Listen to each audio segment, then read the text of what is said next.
Designer जैसा अनारकली चाहते हो वो भी घर पर? हाँ जी, बिल्कुल पॉसिबल है। ये वीडियो आपके लिए है। सो विदाउट बुटीक खुद से बनाए घर पर ही trendy Anarkali dress from scratch. Hello guys, welcome back to my channel. अगर आपको स्टिचिंग और स्टाइलिंग आउटफिट पसंद है तो ये चैनल आप सब्सक्राइब जरूर करें। और आज हम बनाने वाले हैं एक ब्यूटीफुल फ्रिल वाला अनारकली फ्रॉम स्केच। सबसे पहले हम लोग ये समझ लेते हैं कि कलियां होती क्या है। कलियां मतलब पैनल्स जो ड्रेस को एक्स्ट्रा फ्लेयर देती है। पहले हम लोग कली की कटिंग स्टार्ट करते हैं। कली की लेंथ मैंने 43 सेंटीमीटर ली थी और चौड़ाई मैंने इसकी 2 सेंटीमीटर ली है। बाकी आपको जितनी ज़्यादा कलियां लगेंगी तो आप उसके हिसाब से चौड़ाई को बढ़ा भी सकते हैं। तो फैब्रिक को अच्छी तरीके से फोल्ड कर लें ताकि कलियां इवनली कटेंगी। मैंने यहाँ पर 16 कलियाँ यूज़ करी थी और मेरा फैब्रिक जो था वो 4 मीटर था। आपको जितनी ज़्यादा कलियाँ चाहिए और जितना ज़्यादा हैवी लुक चाहिए अपने अनारकली के लिए तो आप उसके अकॉर्डिंग अपना फैब्रिक बढ़ा सकते हैं। मैंने यहाँ पर सिर्फ 4 मीटर का ही फैब्रिक लिया था। आप अपने अकॉर्डिंग बढ़ा सकते हैं फैब्रिक का घेर, तो उससे ज़्यादा कलियाँ होंगी। मेरी 16 कलियाँ आई थी। आप 18 की भी कर सकते हैं, 20 की भी कर सकते हैं और जितने ज़्यादा आपको फ्लेयर चाहिए उसके अकॉर्डिंग आप बढ़ा सकते हैं। तो फाइनली कली कटिंग हो चुकी है और एक एक करके सारी कलियों को आप जोड़ लेंगे। कली की कटिंग के लिए हमें क्या क्या बातें याद रखनी है ये जान लेते हैं। हर कली को ऊपर से नैरो और नीचे से वाइड रखें। सब कलियों को इक्वल साइज की ही रखें। अगर आप चाहें तो आप 1 बाय 1 भी कली कटिंग कर सकते हैं और फैब्रिक को 2-3 फोल्ड करके बाद भी कटिंग कर सकते हैं। इससे आपका ही टाइम सेव होगा। लोगों के लिए प्रो टिप है, नीचे का घेर ज़्यादा रखिए जिससे आपका जो घेर है वो बहुत ज़्यादा आएगा और आपका जो लुक होगा वो एकदम परफेक्ट होगा। अब यहाँ कलियाँ तो कट हो गई थी। अब बारी आती है अपर पार्ट करने की और अब हम अपर पार्ट की मार्किंग करेंगे। इसकी लेंथ मैंने 15 सेंटीमीटर ली थी। आर्म होल मैंने 9 सेंटीमीटर लिए थे और इसकी जो आर्म होल की लेंथ होती है वो मैंने 7 सेंटीमीटर ली थी। आप अपने अकॉर्डिंग बढ़ा भी सकते हैं।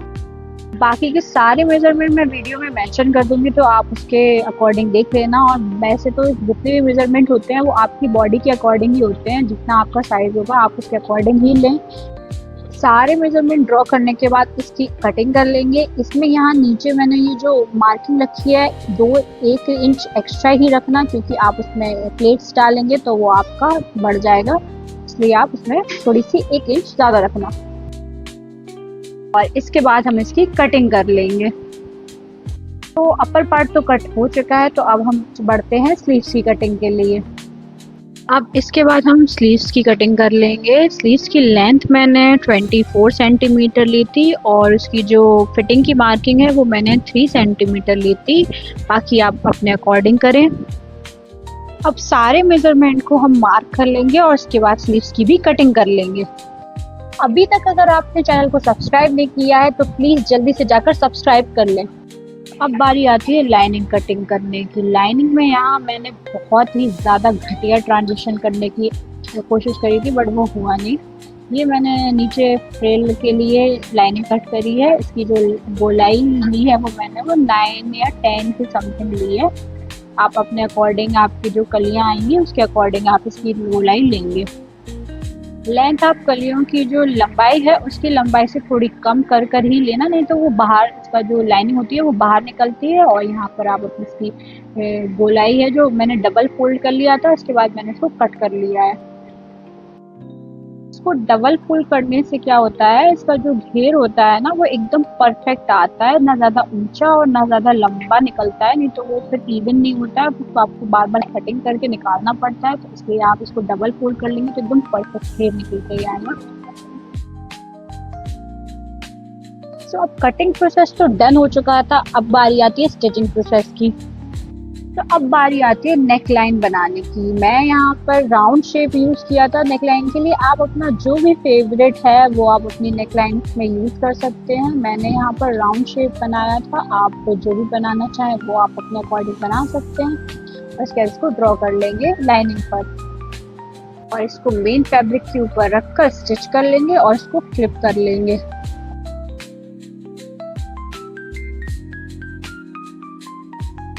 पार्ट की नेकलाइन तो कंप्लीट हो चुकी थी। इसके बाद जो बैक पार्ट की नेकलाइन थी वो भी मैंने as it is round shape में ही बनाई थी। आप अपने अकॉर्डिंग जो भी आपकी फेवरेट है वो बना लें।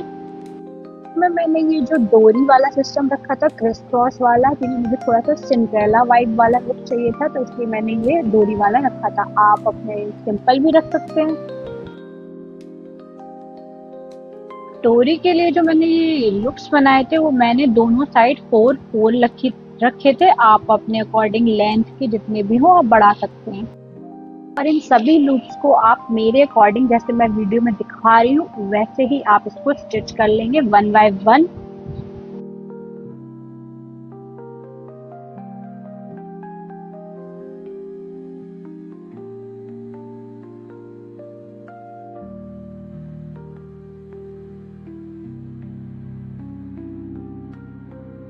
ये वाला डिज़ाइन मैंने इसलिए रखा था क्योंकि मैंने इंस्टाग्राम पे सेम ऐसे ही डिज़ाइन देखा था। आप चाहें तो इसे स्किप भी कर सकते हैं।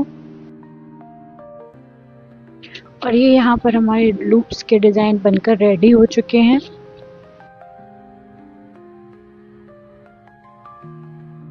के बाद इसके लिए डोरी फ्लिप कर आप इसमें क्रिस क्रॉस करके लगा सकते हैं।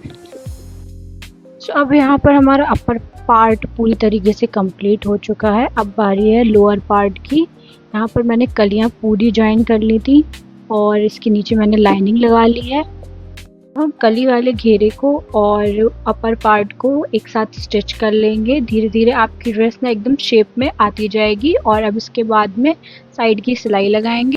अब इसमें स्लीव्स ऐड कर लेंगे और ये रेडी है। नीचे के पार्ट के लिए हम इसमें बकरम लगाकर फोल्ड कर लेंगे। इसके बाद है बारी नेकलाइन को फाइनल टच देने के लिए। इसके लिए जो भी मैंने लेस यूज़ करती हूँ उसको आप अच्छी तरीके से आयरन कर लेंगे ताकि ये एकदम परफेक्ट और डिज़ाइनर फिनिशिंग में आए। फिश कर अनारकली ऑलमोस्ट रेडी हो चुका है। इसके बाद इसमें लेसेस लगाकर इसको फाइनल टच देंगे एंड इट्स रेडी। कमेंट में बताना आपको ये कैसा लगा। आपको ये वीडियो पसंद आई हो तो लाइक ज़रूर करें, कमेंट करें और बताएं कि आप कितनी कलियों वाला अनारकली ट्राई करेंगे। और चैनल को सब्सक्राइब करना मत भूलिएगा।